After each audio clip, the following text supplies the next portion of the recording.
सांस्कृतिक ऐक्य मंच धेमाजी जिला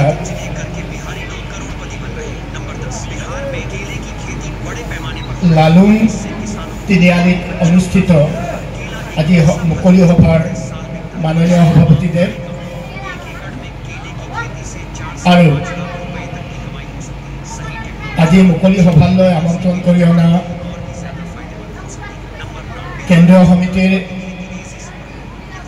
कार्यकारी सभापति गगैदेव साधारण केंद्रीय साधारण सम्पादक दिलीदेव गठনৰ आमार मूल उद्देश्य হৈছে অসমৰ খিলঞ্জীয়া জনগোষ্ঠীৰ সমূহৰ সাংস্কৃতিক ৰাজনৈতিক অৰ্থনৈতিকভাৱে সুৰক্ষিত হৈ থকাৰ এটা পৰিকল্পনা। অসমৰ বিভিন্ন জনগোষ্ঠীসমূহক কিদৰে আমি নিরাপত্তা দিব পারি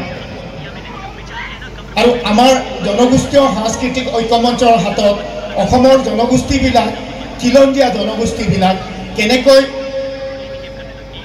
निरापत्ता पाब पारिब সেই কথাবিলাক आमार किछुमान बौद्धिक महলত बरকৈ चर्चा हल। तार पिছত आमी केंद्रीयभावे गठन करा हल।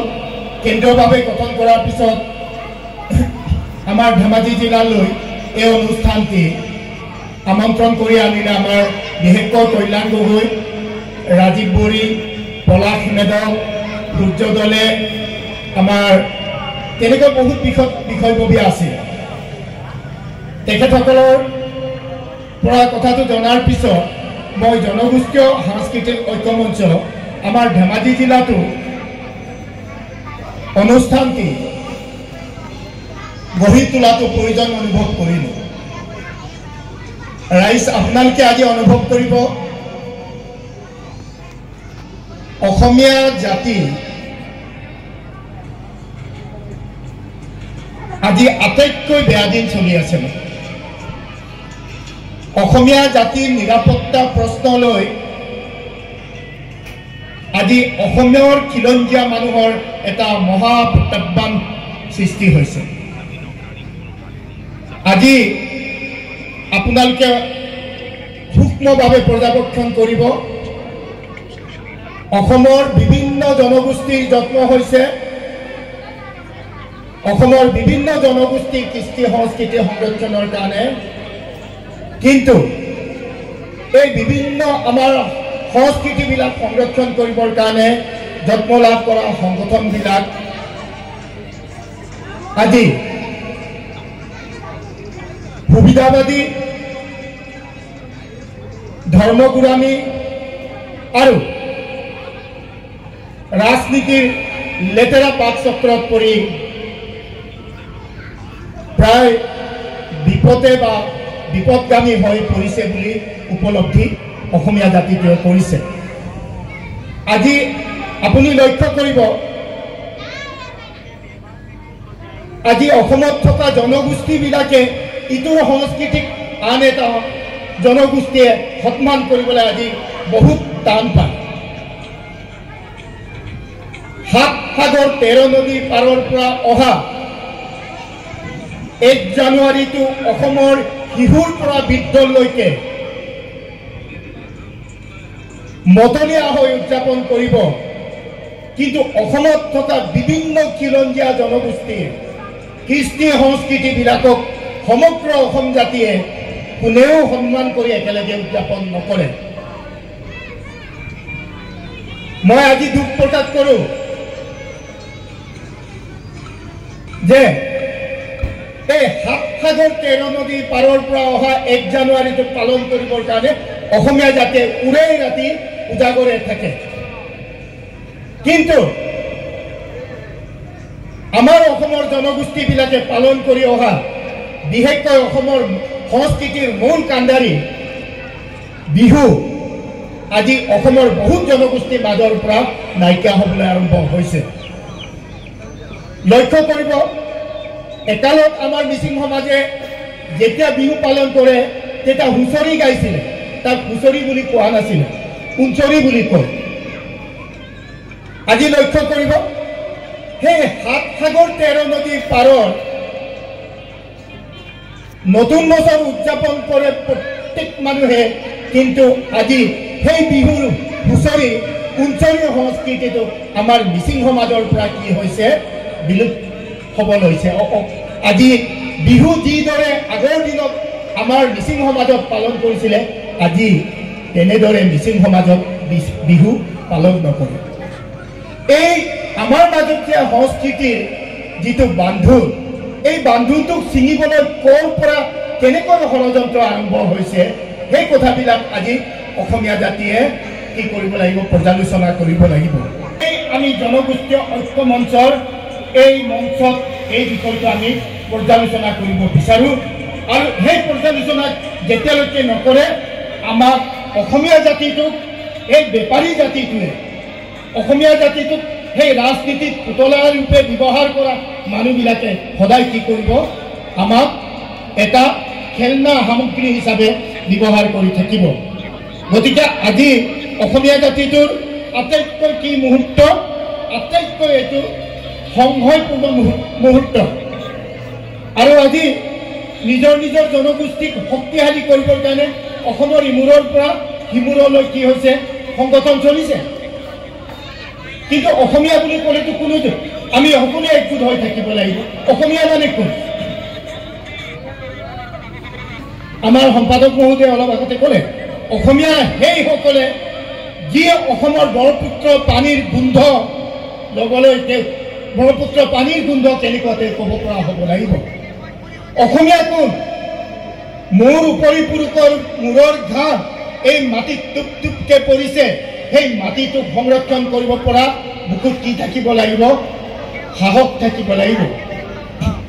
আৰু যিসকলে অসমৰ কাৰণে মই মৰিম, অসমৰ কাৰণে তৰিম, মই অসমীয়া, তেনেকৈ ক'ব পৰা প্ৰত্যেক জনগোষ্ঠী একগোট হ'ব লাগিব।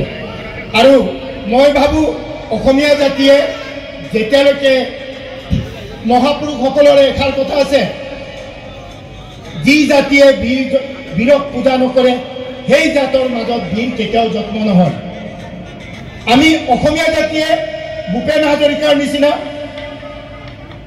বিষ্ণু ৰাভা, জ্যোতিপ্ৰসাদ আগৰৱালা, লাচিত বৰফুকন, তেনেকুৱা মহাপুৰুষবিলাকৰ আমি কি কৰিব লাগিব, আমি পূজা কৰিবলৈ প্ৰত্যেকে কি হ'ব লাগিব, সংঘবদ্ধ হ'ব লাগিব। আৰু মই ভাবোঁ আমি এই জনগোষ্ঠীয় সাংস্কৃতিক ঐক্য মঞ্চ একেবাৰে চালুকীয়া অৱস্থাত আছে। আমি ভবাই নাছিলোঁ যে এনেকুৱা অনুষ্ঠান এটা আমি আয়োজন কৰিব পাৰিম। এই অনুষ্ঠানটো আয়োজন কৰাৰ কাৰণে লালুং তিনিআলিৰ এই অঞ্চলৰ প্ৰত্যেকজন ব্যক্তিয়ে আমাৰ কাৰণে, আমি সদায় তেওঁলোকৰ চৰণত প্ৰণিপাত জনাব বিচাৰিছোঁ। আমি গৌৰৱবোধ কৰিছোঁ, আপোনালোকৰ চিন্তাধাৰাই আমাক ইয়াত একগোট কৰাৰ সুযোগ এটা দিলে। আৰু আমি প্ৰত্যেকজন অসমৰ খিলঞ্জীয়া জনগোষ্ঠী, আজি আপোনালোকে চাব, আমাৰ অসমীয়া মানুহ ক'ত থাকে, বেছিভাগ মানুহ ক'ত থাকে, নৈপৰীয়া অঞ্চলত থাকে। সেই নৈপৰীয়া অঞ্চলৰ মানুহবিলাকৰ কোনো মাটিৰ স্থায়িত্ব নাই, নোৱাৰা হ'ল।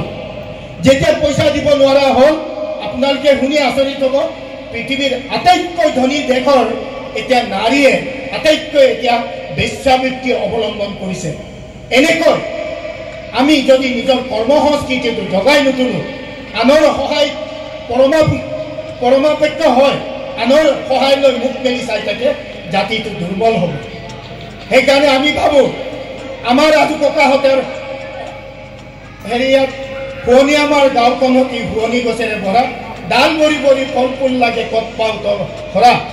অসমীয়া মানুহৰ গাঁৱৰ বৈশিষ্ট্য কেনেকুৱা হ'ব লাগিব, সদৌ অসম ছাত্ৰ সন্থা, TMPK, টাই আহোম ছাত্ৰ সন্থা, অসমৰ খিলঞ্জীয়া ছাত্ৰ সংগঠনবিলাকে তাৰ ৰুটমেপ অংকন কৰিব লাগিব।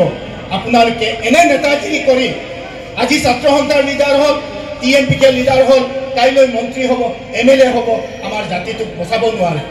অসমীয়া মানুহৰ চৰিত্ৰ কেনেকুৱা হ'ব লাগিব, অসমীয়া মানুহৰ বাৰী কেনেকুৱা হ'ব লাগিব, সেই চৰিত্ৰবিলাক আপোনালোকে ৰুটমেপ তৈয়াৰ কৰি অসমীয়া জাতিৰ মাজত নৱজাগৰণ সৃষ্টি কৰিব লাগিব। মই এইবাৰ বেংগলোৰলৈ গৈছিলোঁ, মোক সেমিনাৰ এটাত মাতিছিলে। মনোযোগ দি শুনিব ৰাইজ, মই এইবাৰ বেংগলোৰলৈ গৈছিলোঁ, মোক সেমিনাৰ এটাত মাতিছিলে। তাত মোৰ গাড়ী ড্ৰাইভাৰজন আছিলে অসমৰ মোৰ আটাইতকৈ মৰমৰ কোনোবা মাতৃ পিতৃৰ সন্তান। তেওঁ মোক গাড়ীৰে লৈ ফুৰে। মই বেংগলোৰৰ পৰা বায়ুপন্নালীৰ পৰা মই মহীশূৰলৈ যেতিয়া যাত্ৰা কৰিছোঁ, তেওঁৰ গাড়ীৰে যাত্ৰা কৰিছোঁ। তেওঁ মহীশূৰত তিনিআলি এখনত গাড়ী ৰখালে। গাড়ী ৰখাই পেলাই মানুহ এজনক কানাড়া ভাষাত সুধিলে। কানাড়া ভাষাত সোধাৰ লগে লগে কানাড়া মানুহবিলাকে তাক ধৰিলে, হাতত ধৰি গবা মাৰি ধৰিছে। মই ভয় খালোঁ, এওঁক চাগে আমাৰ অসমত যেনেকৈ মানুহক কিডনেপ কৰে তেনেকৈ কিডনেপ কৰিব বুলি মই ভয় খালোঁ বহুত। কিন্তু পিছৰ ল'ৰাজনক কি কৰিছে, সিহঁতৰ মাৰাঠা টুপি মাৰাঠা গামোচা পিন্ধাই পেলাই দাঙি আনিছে। তাৰপিছত মই সুধিলোঁ, তোমাক তেওঁলোকে কিয় মাৰাঠা টুপি মাৰাঠা গামোচা পিন্ধালে, কানাড়া টুপি কানাড়া গামোচা পিন্ধালে? তেতিয়া তেওঁ ক'লে যে ছাৰ, মোক তেওঁলোকৰ বাহিৰা মানুহ হৈও তেওঁলোকৰ ভাষা জনাৰ কাৰণে তাৰ মানুহে মোক ইমান সন্মান কৰিছে।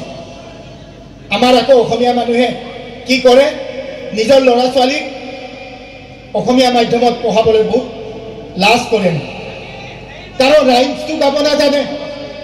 ইংলিছত গালে কি হ'ব, লিটিল মিছ মা পেট চেটনে তা পেট eating her fruits and white.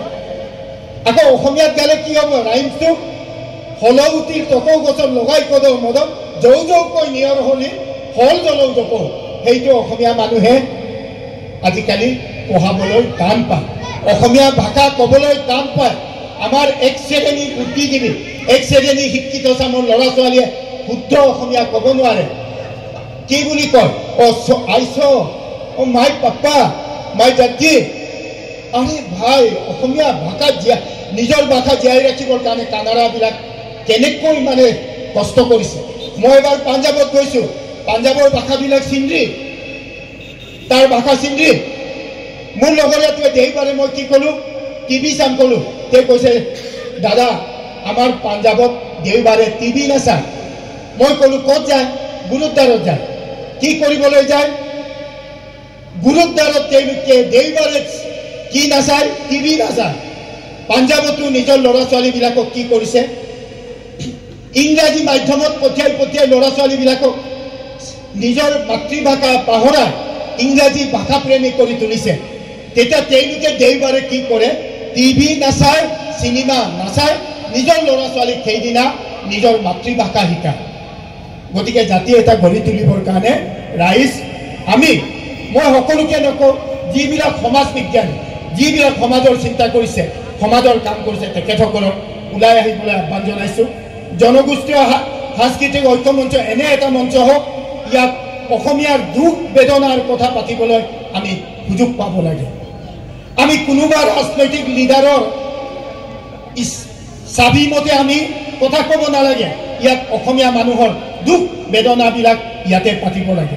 কোনোবা অসমীয়া জনগোষ্ঠী, খিলঞ্জীয়া জনগোষ্ঠী বিপদত পৰিছে। অসমৰ এটা খিলঞ্জীয়া জনগোষ্ঠী পাটিয়ালৰ এতিয়া জনসংখ্যা 300লৈ নামি আহিছে। হয়তো এতিয়াৰ দৰে যিটো বহুৰাষ্ট্ৰীয় কোম্পানী বজাৰত, এতিয়াতো ধেমাজিত শ্বপিং মলে আমাৰ চব বজাৰ গ্ৰাস কৰি পেলাইছে। শ্বপিং মল আপোনাৰ অসমীয়া মানুহে উৎপাদন কৰা লাও, বেঙেনা, জিকাৰ বজাৰ এদিন নাইকিয়া হ'ব। সেইকাৰণে আমি আমাৰ মানুহক অৰ্থনৈতিকভাৱে টনকিয়াল কৰিব লাগিব। আমাৰ মানুহক যেতিয়ালৈকে অৰ্থনৈতিকভাৱে টনকিয়াল কৰিব নোৱাৰোঁ, অসমীয়া জাতি তিষ্ঠি থকা বহুত দিগদাৰী আছে। মই আশা ৰাখিছোঁ লক্ষীনাথ বেজবৰুৱাৰ আজিৰ ভূপেন হাজৰিকাই গীতটো গাইছিলে, আজিৰ অসমীয়াই নিজক নবচালে অসম ৰসাতলৈ যাব। আশা ৰাখিছোঁ অসমীয়া মানুহে অসমীয়া কথাত পাতিব লাগে, ইংৰাজীও শুদ্ধকৈ জানিব লাগে, হিন্দীও জানিব লাগে। কিন্তু আমি আমাৰ ভাষাটো য'তেই যাওঁ, আজিকালিতো মই ধেমাজিত কেতিয়াবা গ'লে দেখোঁ আমাৰ অসমীয়া ল'ৰাবিলাকে ভঙা ভঙা হিন্দীত সেই বিহাৰী, মই বিহাৰীক বেয়া নাপাওঁ দেই, মই অসমীয়া ভাষা ভাল পোৱাৰ কাৰণে মই অসমীয়া কথা কৈছোঁ, যে সেই জৰ্দাপান বেচা মানুহজনক ইহা পে তামোল মিলতা হাই কিয়া? আৰে ভাই, তুমি অসমীয়া কোৱা। নহয় মিচিঙত কোৱা, নহয় বড়োত কোৱা, নিজৰ ভাষাত কোৱা।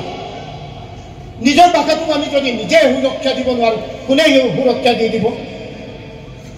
আমি ধ্ৰুপদী ভাষা পাইছোঁ। আজি অসমৰ প্ৰতিদিন কাকতটো যোৱা বছৰ এই কোভিডৰ আগত অসমত মাহত দিনত প্ৰায় 3 লাখ চাৰ্কুলেট হৈছিলে, এতিয়া প্ৰায় 1,20,000 কমি আহিছে। আমাৰ অসমীয়া কিতাপ পঢ়া, অসমীয়া বাতৰি কাকত পঢ়া এৰি দিছে। মই আশা ৰাখিছোঁ কথাখিনি অকণমান বেছিকৈ ক'লোঁ। কাৰোবাক যদি মই ভুল কৰ্মে ভাষণ ৰাখোঁতে হয়তো ক'ৰবাত মোৰ কথা কোৱা অলপ খেলি মেলি হ'ব পাৰে, মই সকলোৰে ওচৰত ক্ষমা খুজিছোঁ। মোৰ যদি ক'ৰবাত ভুল হৈছে সেয়া আপোনালোকৰে কোনোবা আত্মীয় বুলি মোক ক্ষমা কৰিব। আৰু সকলোকে স্বাস্থ্য ভালে ৰাখিবলৈ আমি অসমীয়াই এইখিনিতে এটা কথা কৈ মই শেষ কৰিব বিচাৰিছোঁ। আমি স্বাস্থ্য ভালে ৰাখিব লাগিব।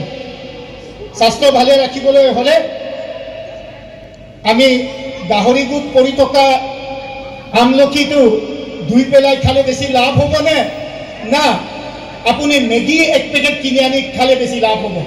সেই কথাবিলাক আমি অনুধাৱন কৰিব লাগিব। আৰু মই সকলোকে নিজকে অসমীয়া ৰূপে জীয়াই ৰাখিবৰ কাৰণে এই মঞ্চটোলৈ অধিক শক্তিশালী কৰিবৰ কাৰণে সকলোৰে ওচৰত মই সেৱা জনাই মোৰ ভাষণটি এইখিনিতে সামৰিছোঁ। ধন্যবাদ।